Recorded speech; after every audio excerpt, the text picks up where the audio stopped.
Madame la ministre, à écouter certaines de vos réponses, on se dit parfois tout de même que les mots n'ont plus de sens. Depuis votre prise de fonction, les mesures que vous avez prises, qu'il s'agisse de votre refus d'augmenter conséquemment les médecins de ville, des dispositions de la loi RIST visant à bloquer les rémunérations des intérimaires à l'hôpital public, de l'obligation faite aux établissements hospitaliers de réviser leurs organisations de travail avant le 1er mai, aboutissent partout à des fermetures de services hospitaliers comme à Draguignan, Manosque, Aubenas, Redon, Alès, Metz, etc.,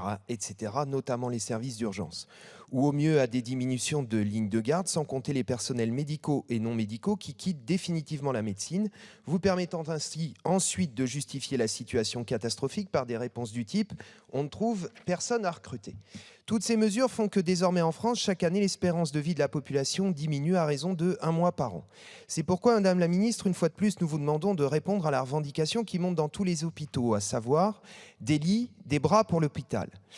Pas de pousser à appeler le 15, ce qui aura pour effet d'interdire l'accès à l'hôpital public, mais ce qui nécessite aujourd'hui de supprimer toutes les formes de numerus clausus, de quotas en matière de formation, de sortir toutes ces formations de Parcoursup.